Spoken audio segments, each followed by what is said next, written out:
Welcome to the Reciprocity podcast with AG. Your host is Andrew Gadomski, and the show is a compilation of shared thoughts and experiences that impact lives with grace and authenticity. AG spent 15 years residing as an interim workforce analyst for Fortune 500 employers who provide financial and/or healthcare services, supply chain access, or consumer basic needs. In 2022, he swore an oath to support and defend the Constitution of the United States against all enemies, foreign and domestic, and faithfully discharge his duties in the coveted role of a senior operations research analyst.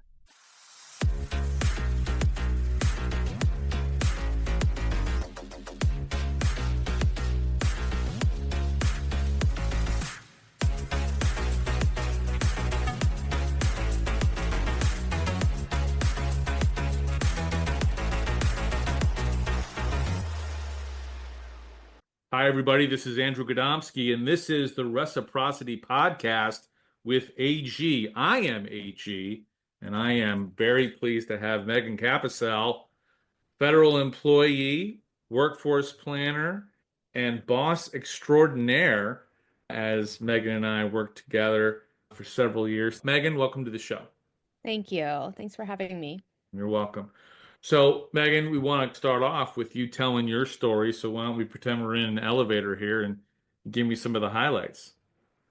Yeah, so I have been working in the federal government, both as a contractor and federal employee for almost 20 years, which is, hadn't thought about that number. So that's a little terrifying to realize that.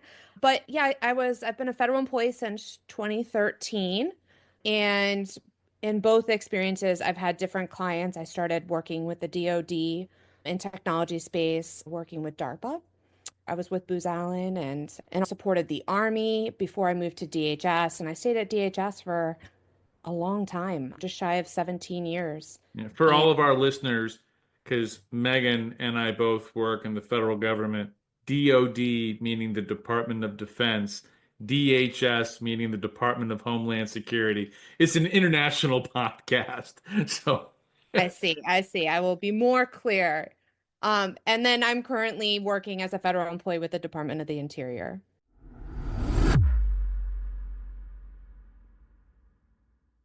okay, let's jump in and let's talk a little bit about leadership. I'm curious about a trait or technique you learned from somebody else and that you've successfully applied in your work. I have seen a lot in the federal government and been to many a meeting. And I think one thing that stands out most is my experience working with the Army.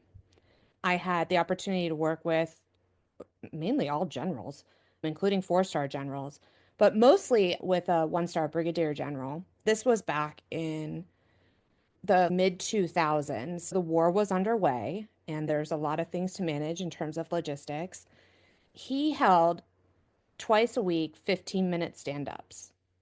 And I have never seen a more efficient and effective use of time. I got to watch him balance learning with decisive action. He would start those by opening up with a topic or a specific issue. He would share some context to give understanding to the facts that he knew or the circumstances. And he'd call out specific areas that he believed people would have equity and that he specifically wanted to hear from. His approach really set the stage to be succinct, but also for people to be succinct back with him. He would hear from different people, and then he would also ask for recommendations. Okay. And there might be a quick discussion about that and the pros and the cons. And most times we left that meeting with a decision in hand and then actions for people to go back. And it was just a really effective and efficient use of time. I think the context is a little bit different. There was like war happening in theater. I learned a lot about senior level meetings and how to find balance with the right amount of information and how to prioritize that information and its importance. I'm a big fan of those kinds of stand-ups. For years now, I really tried to keep meetings to 20 minutes. I've already seen your status report. So what obstacles can I help us remove? What are the enhancements that we need to worry about? Are you having restricted resources, and what significant accomplishments do you want me to know about so I can broadcast or chime in and share with everybody? One of my favorite things to say is, I'm yielding back 10 minutes to the group. I love saying you get time back because we were that efficient. I think when we transitioned to remote work, we started going from meeting to meeting to meeting with no breaks. So to really be efficient and effective with that use of time and to yield back time, I think we're getting a little bit more savvy and figuring out better time management in this virtual environment. Yeah.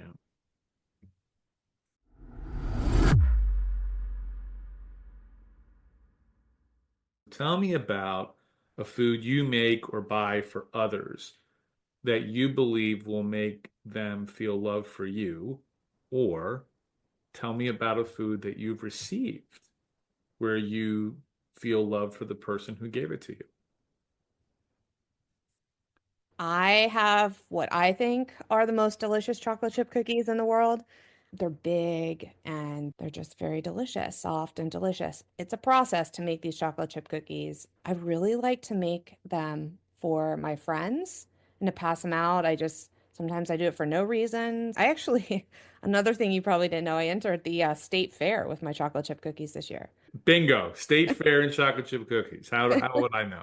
I didn't place. I'd like to meet these judges to talk about this. I'm sure the ones that won were delicious, but I'm going to try a couple little tweaks and stuff, and I might enter a couple variations of the chocolate chip cookies and stratify my opportunities there to win.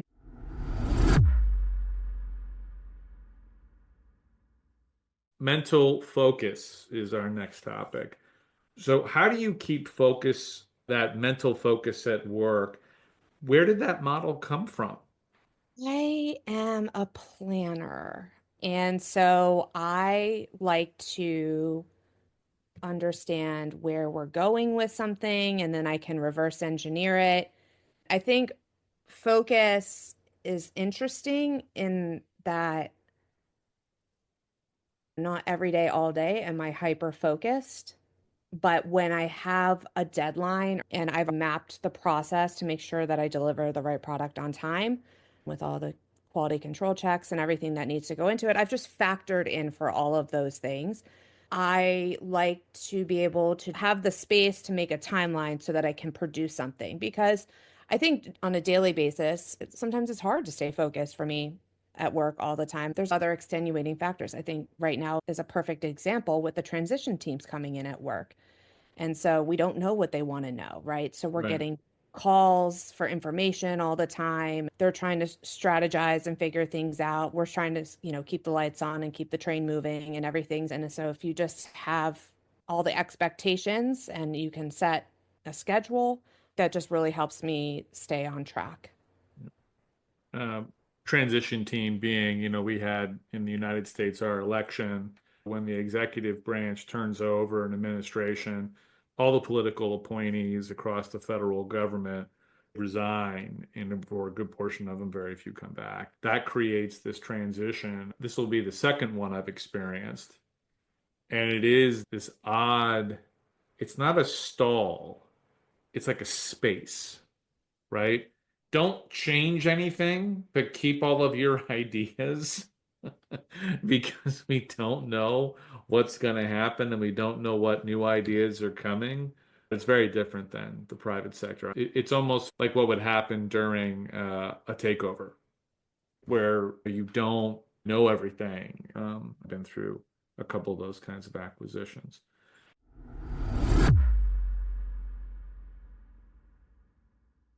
Movie, play, musical poem, or book. Talking about literary references. What speaks to you? Which one?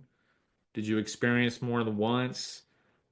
Did someone recommend it to you? Hmm. Um, I am very much into musicals, and the theater in general. I don't know if I've seen a musical more than once, but I have seen ballets more than once. Oh, Um, I'm a big a fan of the ballet. I've seen Swan Lake many times, and I see the Nutcracker almost every year. And I listen to those soundtracks regularly. I listen to classical music every day when I work. But going to the theater was something I always did growing up. I've just continued doing that as an adult myself. I try and not necessarily see the same musicals or plays, but those ballets I do see a lot. Wow, I'm learning something new about you. I love it when that happens. I've been doing a number of these, obviously, and I'm learning about people who I've known a long time. That's a good one.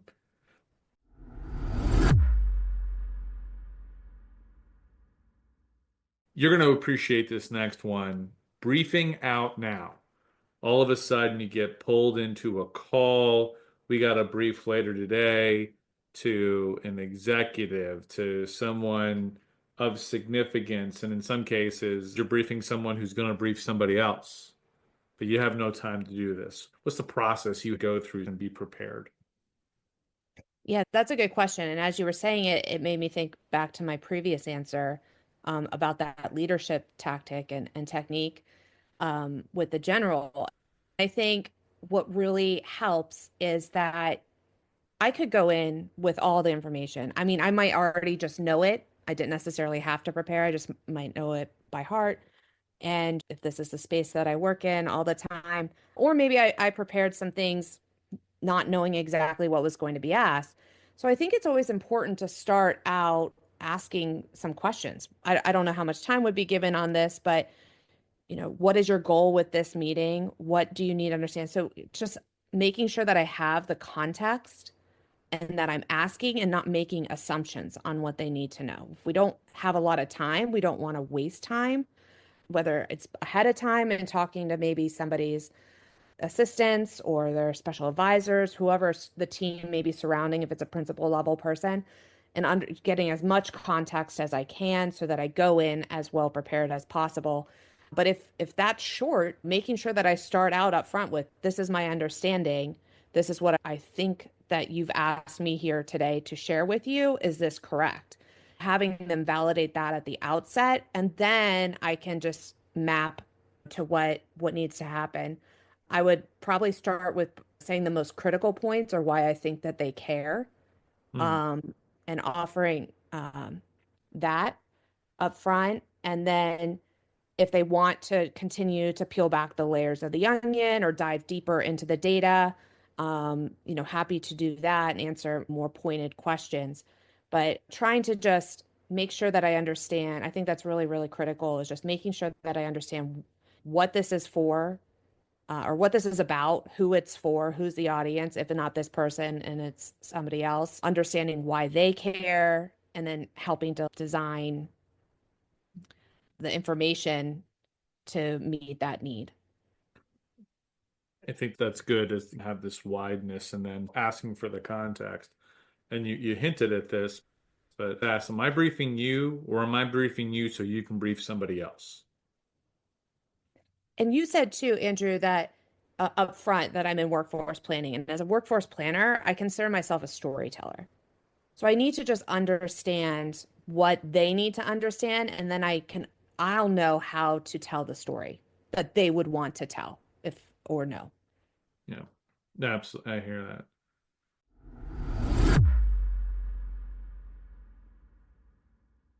Next question. It's about raising your hand. Education that you found to be exciting. Which class, whether it was primary, grade school, secondary, professional, something down at the community center, what made you raise your hand the most? I love learning. I've taken a lot of schooling.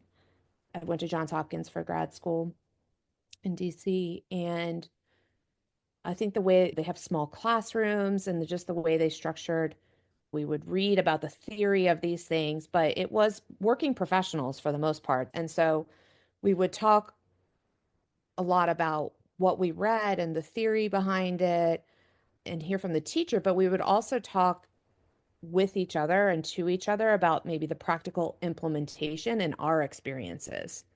I don't love taking tests and I don't love writing 30-page papers, but I do like researching and I like being in the classroom because I like the conversation, but I got a lot of confidence. I built a lot of confidence through my experience in grad school to raise my hand and to speak up and to speak out and let my voice be heard as part of the conversation and dialogue. Um, I'm It sounds definitely, like it was the dynamic, right? So yeah, you're not talking about the Socratic method where you have the lecturer and all of a sudden, Ms. Caposell, what do you think? When I was in school and in a cohort, there's, 80 people in the class, but it was that breakdown of the sessions with other executives where the dialogue happens. And that's where this intermixing of high finance and government or people who are working in digital or they're working in mining and they start talking about their experiences and your trading and you get that puppy dog slant to your head. Like I never would have thought about that problem. yeah, I think that widening and that involvement makes a lot of sense. yeah, adds richness. Yeah, I like that. The richness of learning. Hmm.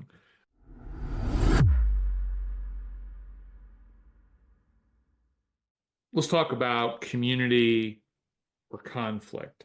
I'd like you to pick one and talk about either how you create community in a team or how you approach diffusing conflict in a team.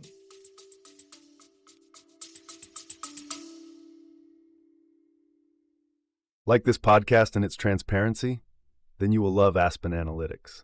Their audit documentation enable employers to share with investors, analysts, and regulators how their chosen HR practices using AI, wage equity, and analysis reduces significant business risks. Remove these risks before they become real problems. Find out more at www.aspenanalytics.io.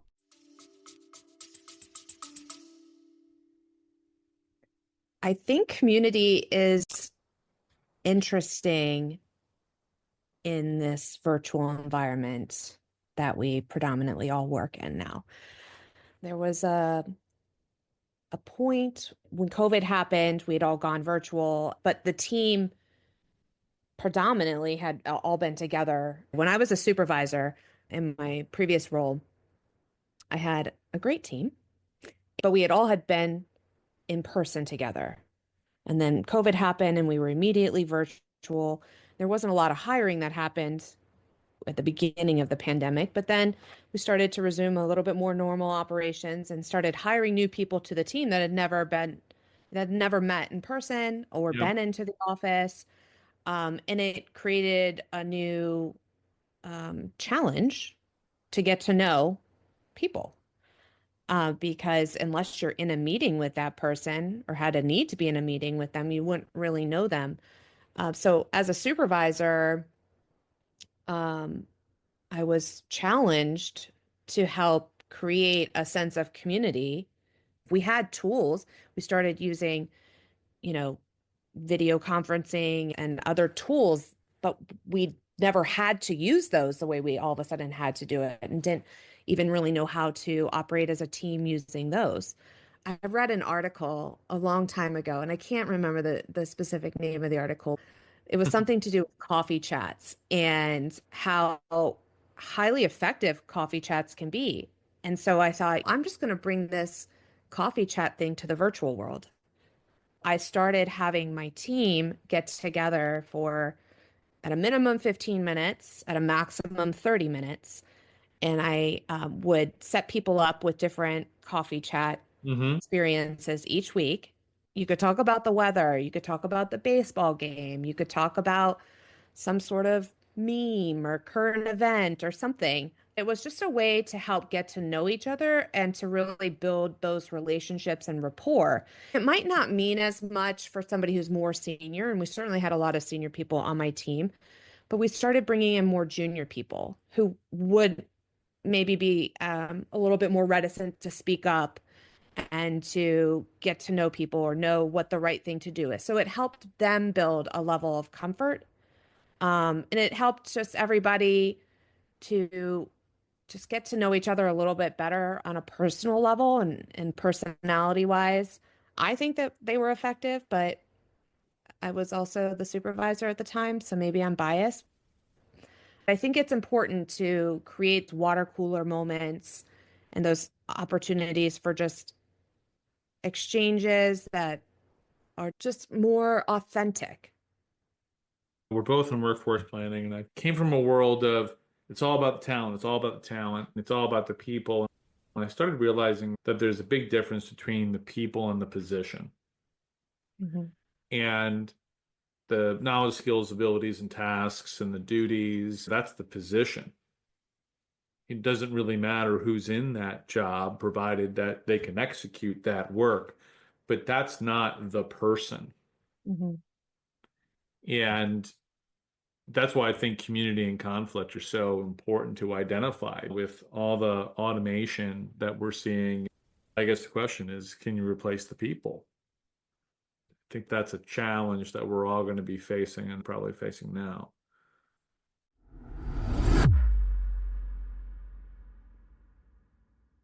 What technology do you think will be retired almost completely? I don't care what it is. It could be related to automobiles, or it could be related to forklifts, or you think that candy manufacturing is going to go away. I don't care. Credit cards. Ooh, good one. You mean physically the card itself? Yeah, the card itself. I mean, one of the only reasons I use my card itself is to reference my number. And that's if I had to get a new credit card and it changed.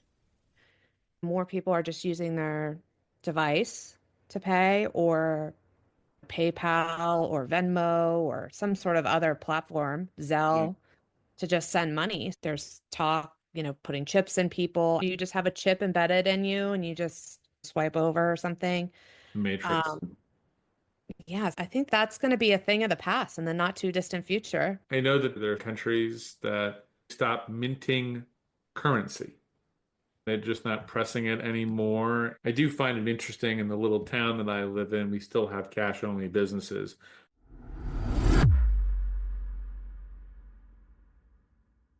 Let's talk a little bit about balance. I appreciate that you have your own methods. I do too. But how have you helped someone else who is struggling there? I think that this is such a hard thing.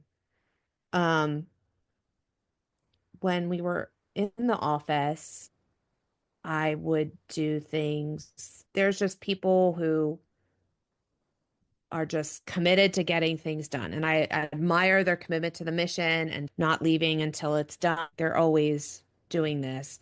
And it's not necessarily because it's poor time management throughout the day.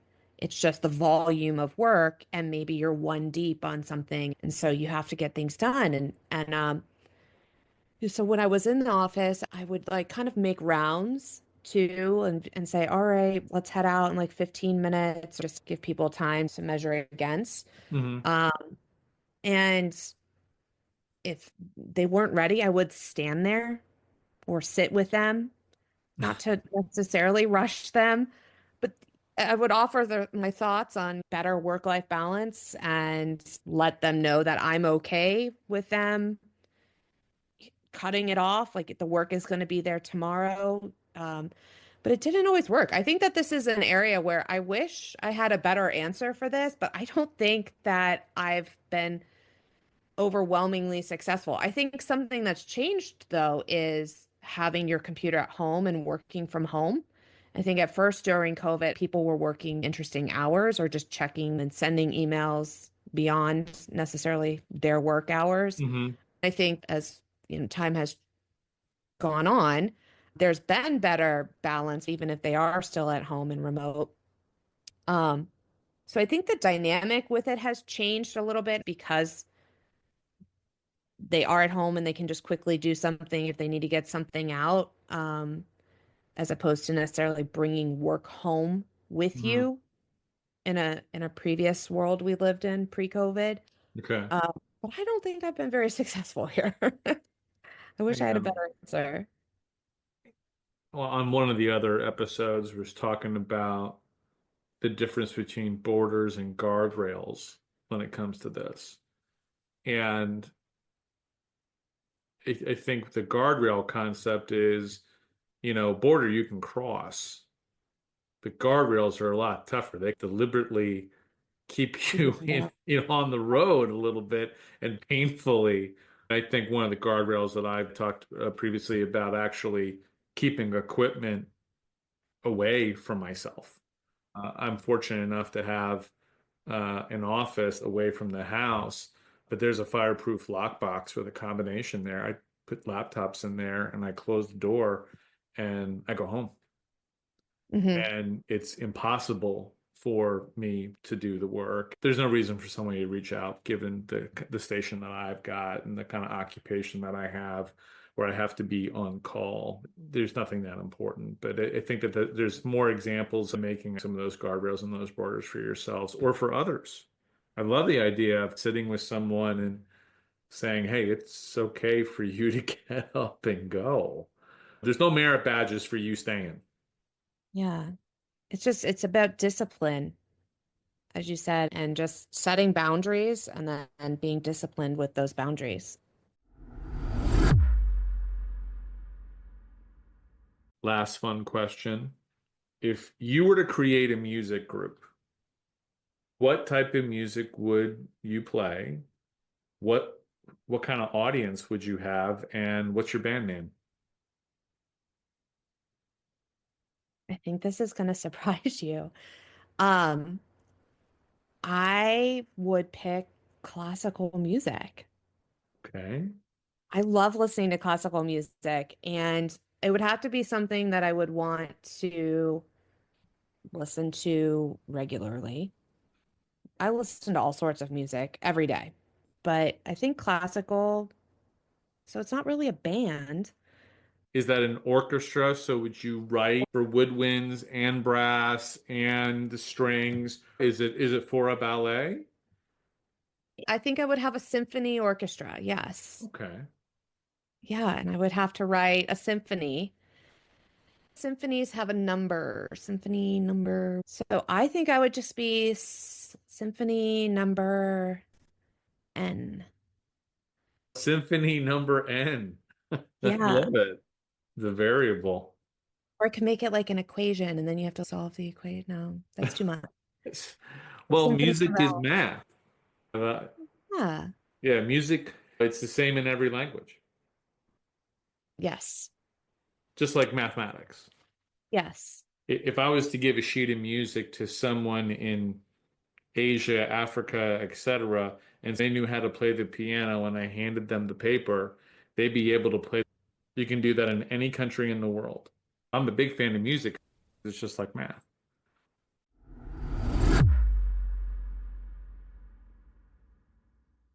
Okay, are you ready for the lightning round? As ready as I'm going to be. Okay. Yes.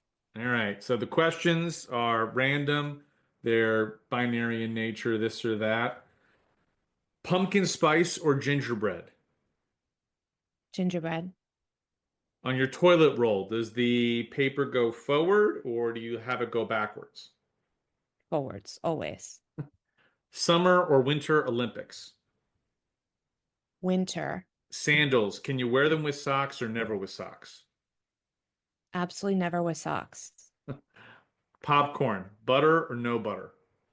I do not like popcorn, but if I had popcorn, I would want butter because I'd be going all in. Can you bring fast food on a plane? Absolutely. Roller coaster or water slide? A roller coaster. Oreos, do you put them in your mouth whole or do you break them first? Yeah, I take them apart. Rainbow or chocolate sprinkles? Rainbow. Pancakes or waffles? Waffles. Android or Apple? Apple.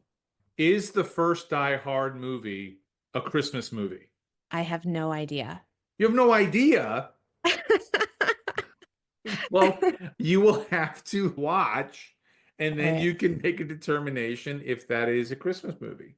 That's Bruce Willis, right? Yeah. Yes. Yeah, all right. I will do it for Bruce Okay. Willis. One pillow or two? One. Okay. Pineapple on pizza, yes or no? Yes. And with a choice, a book club or dance lessons? A book club. That's the lightning round. You did great. Thank you. You're welcome. That was fun. That was a lot of fun, Andrew. Oh, my pleasure, Megan. It's always good to talk with you. Appreciate you sharing ideas on leadership, but also on fun and things about yourself. I think that what an opportunity we have in a world of knowledge where rather than knowledge about our work, knowledge about ourselves. And that's what Reciprocity is all about. So we'll see you next time here on Reciprocity with AG.